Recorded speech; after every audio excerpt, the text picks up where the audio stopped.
Jeri Ryan says she is willing to wait for Star Trek Legacy. And Skydance are willing to wait for Terry Matalas. Welcome to Sidetrack Daily, your daily dose of movie, TV, news, rumour and gossip.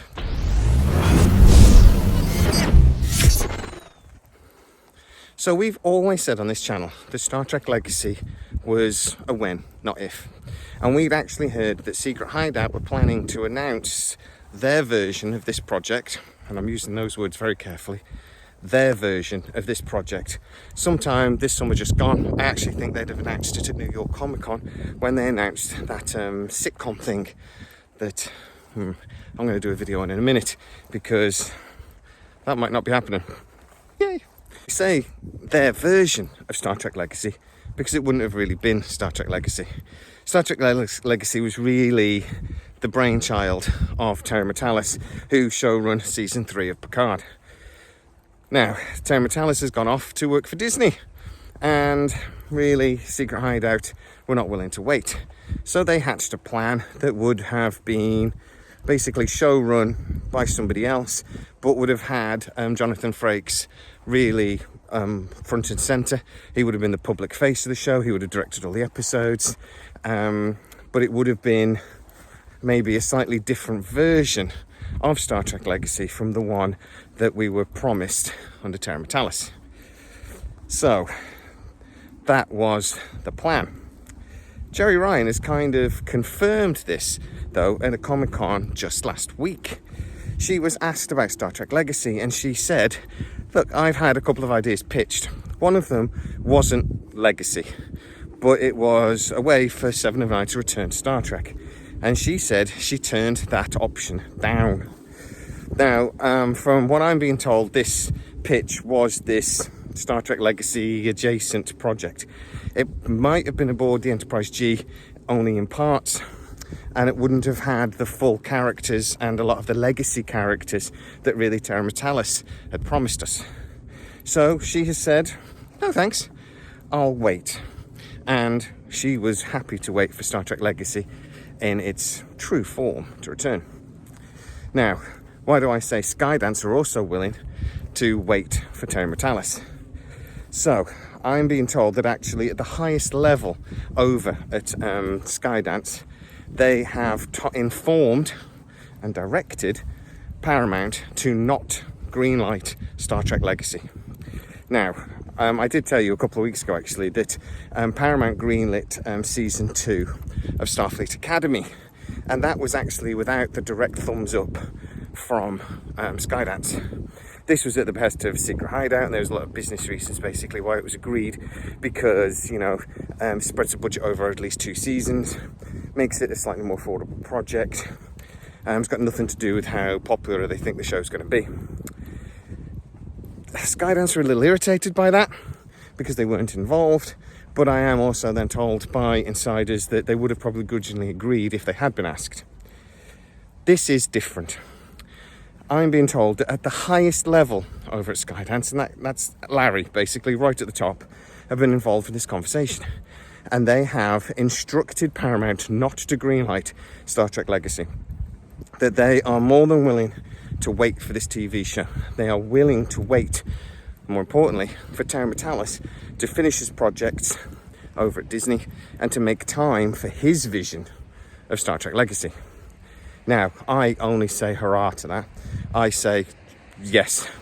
I think if we're going to do a Star Trek Legacy show, which I actually think would be the most important show Star Trek have done for a very, very long time, that it needs to be done right.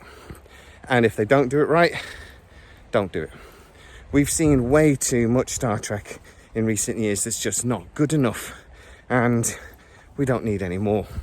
I'm actually not sure the franchise can take many more really poor episodes of Star Trek before it would really suffer. And I mean suffer for permanently suffer. So, it does look like we're still going to get Star Trek Legacy, but it does look like they're going to do it right. It just means we might have to wait a little while. Now, I'm actually being told again that this is really also down to the contract with, big step, the contract with Secret Hideout. And Secret Hideout and basically the guys over at Skydance They need, in the next 12 months, to really figure out what the future for Star Trek is. I'm being told again that at the very highest level over at Skydance, they say the future of Star Trek really is legacy. They do not want it started under Secret Hideout if it then means they would have to end the show when the contract with Secret Hideout ended. Or more importantly, they don't want Secret Hideout to have total creative control over this project when it's something that they see really as so important. And again, I can kind of understand their thinking. Secret Hideout do have pretty much total creative control over Star Trek, anything they produce. They can do, within reason, whatever they want with Star Trek. Now, they've still got customers and bosses. I was been told many times that actually Amazon got personally involved with Picard. After the first season, they demanded lots of big changes, and they got a lot of them. Picard season 2, we saw some of them. The first couple of episodes were much better, but then they slipped back into their old routines. But in Picard season 3, that was really when we got to see a lot of the changes that Amazon were demanding. They're the customer. Secret Hideout didn't have much choice, but listen, it seems that the people at Skydance really don't 100% trust the creative vision that people like Kurtzman bring to Star Trek. And to be honest, you can kind of understand why, because at times you really do have to wonder what the hell they were thinking. And that is a lot of flies flying around. Whew, I'm on the beach. Whew. So, what is the future of Star Trek? It does seem, actually, that Skydance are very interested in what goes on with Star Trek and very keen to prevent any of the major big cock-ups that we've seen in the past. And that is important. It might mean we have to wait a little while, but isn't that worth it? I have actually some inside information also about the Star Trek sitcom, but I think that's for another video. If you are new to the channel, don't forget to like, subscribe, and hit the bell notification. It really helps us out. But also get into the comments and tell us what you think. Is Star Trek Legacy worth the wait? Particularly if it means they have to wait for Terry Matalas. Get into the comments and tell us exactly what you think. As always, please stay safe, and I'll see you next time.